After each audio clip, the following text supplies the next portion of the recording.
Paz do Senhor, meu irmão, minha irmã, trouxe a segunda palavra do dia. Espero responder algumas perguntas suas, algum questionamento. Às vezes em oração nós questionamos a Deus coisas que temos dúvida. E isso é normal, é muito normal porque os apóstolos estavam ali vivendo com Jesus e sempre perguntavam, sempre tinham dúvidas. E não vai ser com nós que será diferente. Temos muitos questionamentos, muitas dúvidas, muito medo de enganos, porque nós vivemos um mundo de engano. Você já não sabe mais o que é verdadeiro, você não sabe quando uma foto é verdadeira, quando um vídeo é verdadeiro, quando tudo é montagem, tudo pode. Então nós temos muitos questionamentos com Deus, dúvidas, medos, nunca dele. Certamente que você aí nunca duvida de Deus, nunca duvida de Jesus. Nós temos medo, é do engano. Isso nós temos medo. Então devemos procurar sempre a palavra de Deus verdadeira, que talvez seja hoje em dia a nossa única verdade. É a palavra de Deus aqui nas Escrituras. O resto a gente não pode acreditar em muitas coisas, porque tudo está sendo mudado, modificado, restaurado, tudo está sendo, até mortos falando. Então assim, a tecnologia está grande, a inteligência do homem aguçada, tudo isso dada por Deus. Só que às vezes usadas, muitas vezes para o bem, muitas vezes para o mal. Então temos que ter discernimento, pedir sempre a Deus discernimento para nossas dúvidas. E quando tivermos muita dúvida, viemos aqui nas Escrituras e vamos achar as respostas verdadeiras. Amém? Hoje a palavra está em Hebreus, capítulo 8, o versículo vou ler do 7 ao 13.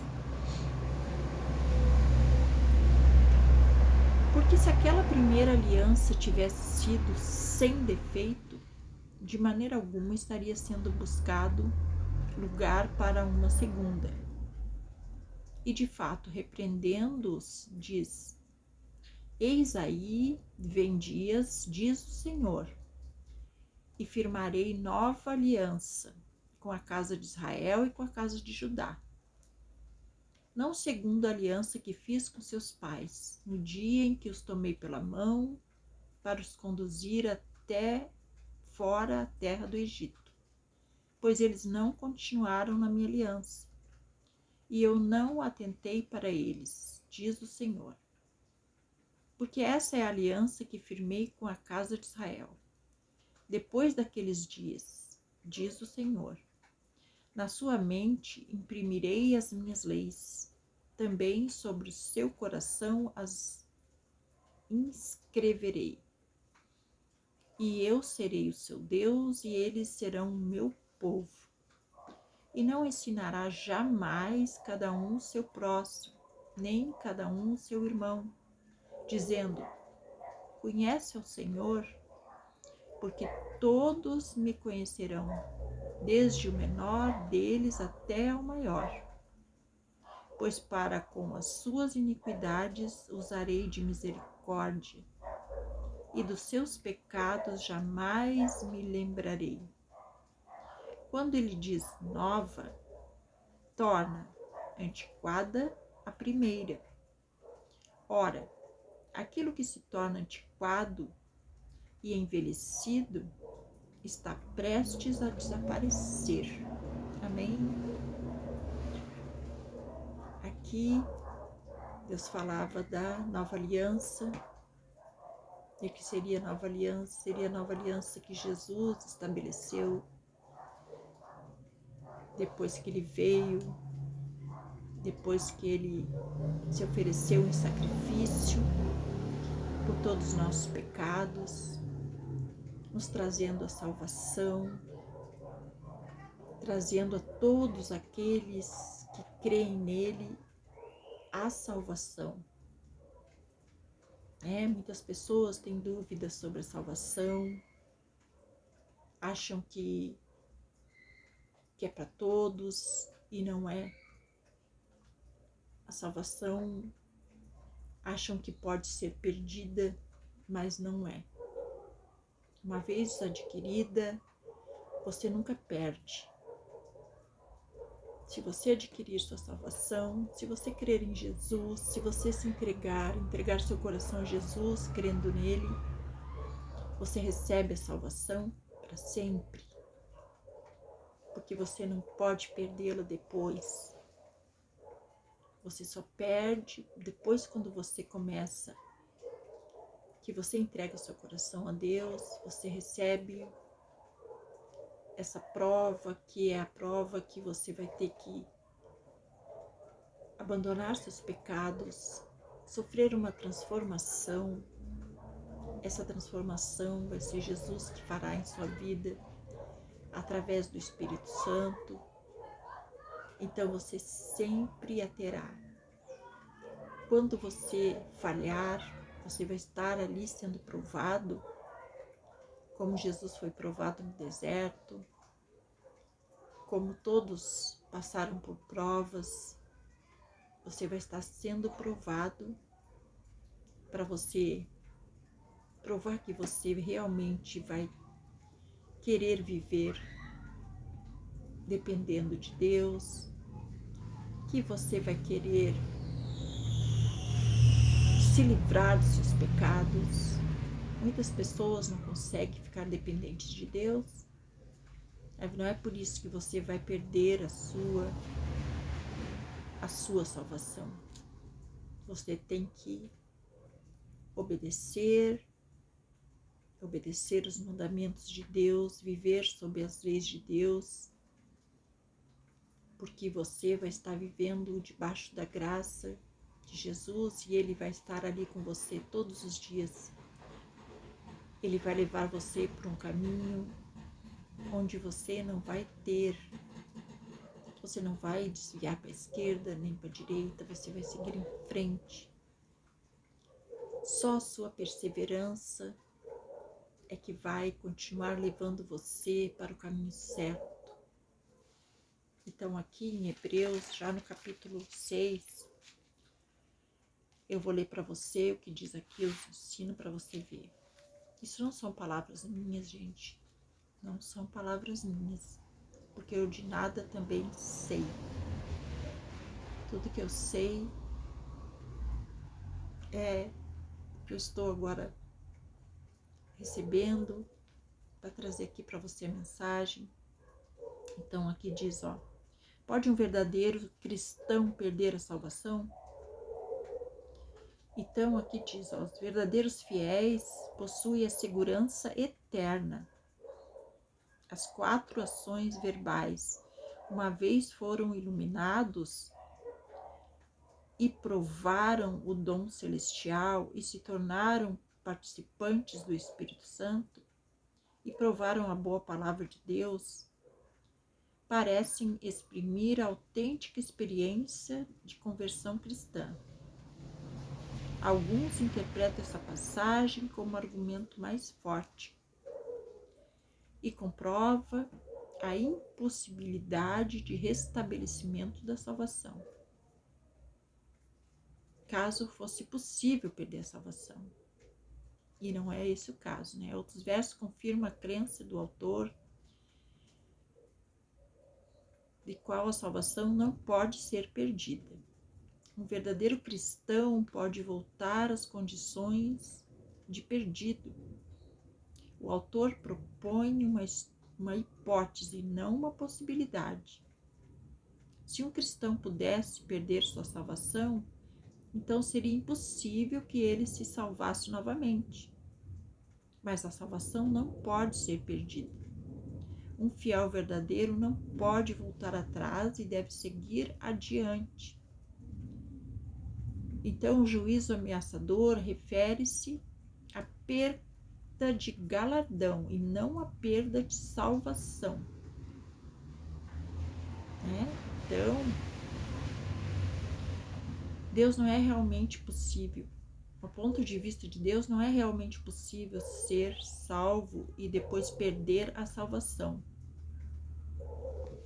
Então, no momento que você é salvo, que você creu em Jesus, que Ele realmente pode te salvar, então você vai olhar só para frente, você vai tentar resistir todos os pecados, você não vai querer levar pecado com você. Então, você pode cair, você pode falhar, porque sim, nós somos falhos. Para isso Jesus veio, porque foi tentado de várias maneiras, ser tirado o pecado do ser humano. Antes tinha, tabernáculo com os santos dos santos, ali eram oferecidos sacrifícios na primeira aliança, mas sacrifícios que só livravam a carne, mas a pessoa assim mesmo continuava carregando aquele pecado. E Deus não se agradou disso. Por isso Deus já preparou uma nova aliança, que seria Jesus, que sim, Jesus levaria consigo todos os pecados. E depois, para a pessoa querer fazer parte do descanso de Deus, ele não teria mais pecados. Então, no momento que você cresce no sacrifício de Jesus, automaticamente você já estaria limpo dos pecados, mas você teria que passar por um período de aprovação, onde você teria que ir largando, porque aqueles pecados, vê que aqui Deus diz, não mais ele se lembraria. Aqui, pois para com suas iniquidades usarei de misericórdia, e dos seus pecados jamais me lembrarei. Então Deus, ele não se lembra dos seus pecados. Os pecados que você tinha foram deixados para trás quando você recebeu Jesus, quando você quis abrir seu coração para Jesus. Tudo isso ficou no mar do esquecimento. Isso foi uma promessa de Deus com a aliança nova, que Jesus ofereceu seu corpo em sacrifício. Então Jesus, ele vai fazer de tudo para lhe levantar, para lhe reerguer, para lhe fortalecer, para lhe renovar, para que você siga sempre em frente, perseverante, para você vencer. Porque você não pode vencer se não tiver luta. Se não tiver luta, não tem vitória. Eu ouvi isso hoje na palavra de uma irmã, achei muito bonito, e não é só bonito, é sério, é certo, é bíblico. Temos que ter lutas para ter vitória, e a vitória está em Cristo. Então Cristo nos leva, por isso tem a passagem de Jeremias, que somos barro na mão do oleiro. E Jesus já usou essa metáfora, porque sempre que cairmos, nós vamos quebrar, mas Ele não vai nos colocar fora, Ele vai nos moldar. E para Ele nos moldar, nós temos que ter água em nós, a água viva que é Jesus. Enquanto tivermos essa água, enquanto estivermos na presença de Jesus, nós sempre seremos moldados outra vez. Jesus nunca vai desistir de nós.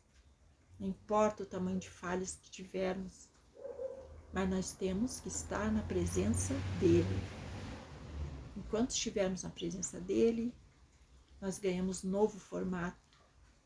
Nós seremos moldados quantas vezes for preciso, para que venhamos ter nosso vaso inteiro, pronto, limpo, para que, se Ele quiser encher de todos os seus poderes, de todas as maravilhas, você está com o seu vaso pronto. Mas isso é um processo que é longo, não é de uma hora para outra. É um processo longo. Então, tudo vai depender de quantas vezes você vai cair, de quantas vezes você vai querer levantar. Porque o importante não é cair, é quantas vezes você vai querer levantar. Não cair e ficar no chão. Cair e voltar atrás, voltar para tudo que você foi. Não, você tem que seguir adiante, perseverar. E Jesus vai ajudar você nessa caminhada, amém? Então deixo essa palavra para você, fique na paz do Senhor Jesus. Tenha um ótimo dia, medite sobre essa palavra. Você precisa tomar uma posição, uma decisão. Amém? Glória a Deus.